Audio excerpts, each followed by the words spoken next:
સુરેન્દ્રનગરના પાટડી શહેરના 2 યુવાનોનું ગટરની કુંડીમાં ગૂંગળામણને કારણે કરુણ મોત નીપજ્યું, જે મામલે ચીફ ઓફિસર, સેનેટરી ઇન્સ્પેક્ટર તથા કોન્ટ્રાક્ટ સામે નોંધાઈ ફરિયાદ. કોન્ટ્રાક્ટરની અમદાવાદ ખાતેથી કરાઈ અટકાયત.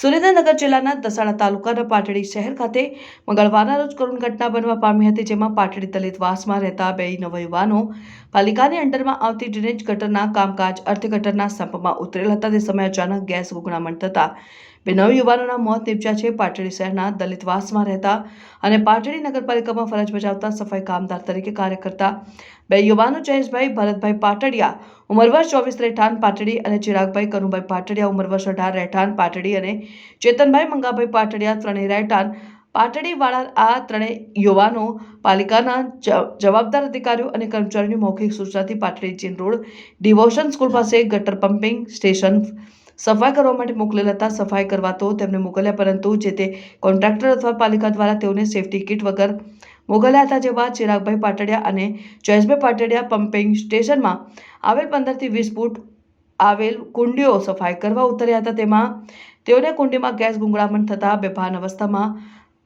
જોવા મળ્યા હતા, અને તે બાદ સમયસર બહાર ન આવતા તેઓની સાથે રહેલ ચેતનભાઈ મંગાભાઈ પાટડિયા દ્વારા તેઓને અન્ય લોકોની મદદગારીથી બહાર કાઢી તાત્કાલિક એમ્બ્યુલન્સ દ્વારા પાટડી સરકારી હોસ્પિટલ ખાતે ખસેડાયા હતા, અને જ્યાં હાજર તબીબો દ્વારા તેઓને તપાસતા જયેશભાઈ પાટડિયા અને ચિરાગભાઈ પાટડિયા બંનેને મૃત જાહેર કરવામાં આવ્યા.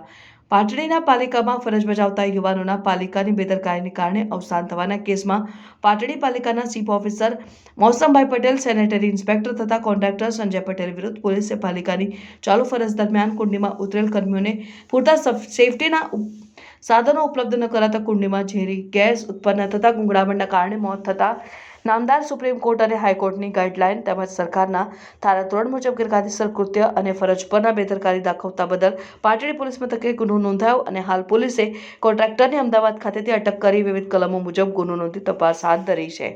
આજે સવારે 10 વાગે 10:30 વાગ્યાના આસપાસ અમારા પાટડી નગરપાલિકાના 2 સફાઈ કર્મચારી ભાઈ શ્રી ચિરાગ અને ભાઈ શ્રી જયેશ એ ડિવોશન સ્કૂલની બાજુમાં જે નગરપાલિકાનો સંપ આવેલો છે ત્યાં સફાઈ અર્થે ગયેલા, અને ત્યાં સફાઈમાં ગટરની અંદર ઉતરતા બંને ભાઈઓનું કરુણ મૃત્યુ થયું છે.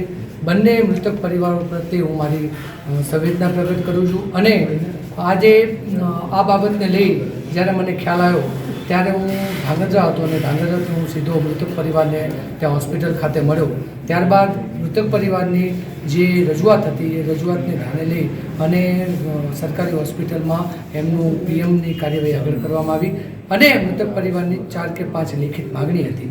એ માગણીમાંથી પોલીસ પ્રશાસને એમની જે લેખિત ફરિયાદ સ્વીકારવાની હતી એ લેખિત ફરિયાદ મૃતક પરિવારના એક કાકાએ પોલીસ સ્ટેશનમાં લેખિત ફરિયાદ આપી છે. હજુ સુધી પોલીસ પ્રશાસન દ્વારા એમને લેખિત ફરિયાદની કોપી આપવામાં નથી આવેલી, પરંતુ એમને પોતાની લેખિત ફરિયાદ પાટડી પોલીસ સ્ટેશને આપી છે. અને ત્યારબાદ અત્રે સુરેન્દ્રનગર જિલ્લાના પાટડી ખાતે માન્ય મુખ્યમંત્રી આપે કહ્યું કે લેખિત ફરિયાદ આપવામાં આવી છે, તેમાં આરોપીના કોના નામ દર્શાવવામાં આવ્યા છે? લેખિત ફરિયાદમાં 4 આરોપીઓના એમને નામ દર્શાવ્યા છે, અને જે લોકો સીધા આ મૃત્યુ પાછળ જવાબદાર છે એવા લોકોના નામ મૃતક પરિવારે આપ્યા છે. એ લોકોએ પોતાની જાતે મૃતક પરિવારે અને જે સફાઈ કર્મચારીઓ એમની સાથે હતા એમને મૃતક પરિવારની સાથે રહી અને ફરિયાદ દાખલ કરાઈ છે. સમાજના દલિત સમાજના સૌ વરિષ્ઠ આગેવાનો આ દુઃખની ઘડીમાં એમની સાથે રહ્યા, અને લીગલ સેલની આખી ટીમ એ પણ પોલીસ સ્ટેશને હાજર રહી અને સંપૂર્ણ કાયદાકીય રીતે ફરિયાદ દાખલ કરવા માટેની એમને લેખિત ફરિયાદ પોલીસ સ્ટેશન ખાતે આપી છે. અને ત્યારબાદ માન્ય મુખ્યમંત્રીશ્રીનો એક કાર્યક્રમ હતો, અને મૃતક પરિવારે પોતાની ડેડ બોડી લેવાનો અસ્વીકાર કર્યો હતો. એટલા માટે થઈ અને જિલ્લા પ્રશાસનને પણ એક લેખિત રજૂઆત કરવામાં આવી હતી.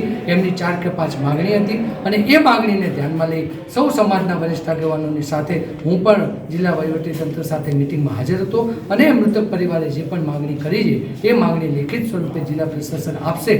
ત્યારબાદ જ મૃતક પરિવાર પોતાના બંને દીકરાઓની ડેડ બોડી સરકારી હોસ્પિટલથી ઉપાડે એવી એમની માગણી અને ન્યાયતંત્ર પાસે રાવ પણ છે.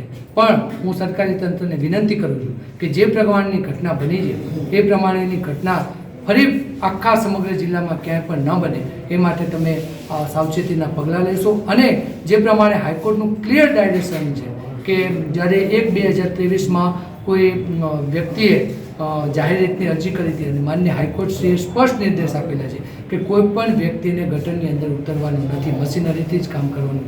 તેમ છતાં જો તંત્ર અમાન્ય વર્તન કરી અને આ રીતે લાખો જાન જતી હોય ત્યારે આપણે પણ વિચારવું જોઈએ અને આ બાબતે ગંભીર ચિંતન કરવું જોઈએ.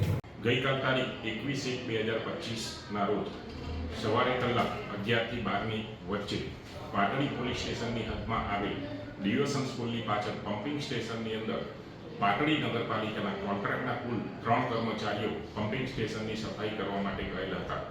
આ દરમિયાન પમ્પિંગ સ્ટેશનની અંદર ગટરમાં રહેલ ગેસની ગુંગરામણના કારણે 3 ઈસમોમાંથી કુલ 2 ઈસમ ચિરાગભાઈ પાટડિયા તથા જયેશભાઈ પાટડિયા નાઓ અવસાન પામેલ અને આ કામે મદદમાં ગયેલ ચેતનભાઈ પાટડિયા તેઓને થોડી ઈજા થયેલ અને સારવાર દરમિયાન તેઓને રજા આપવામાં આવેલ છે.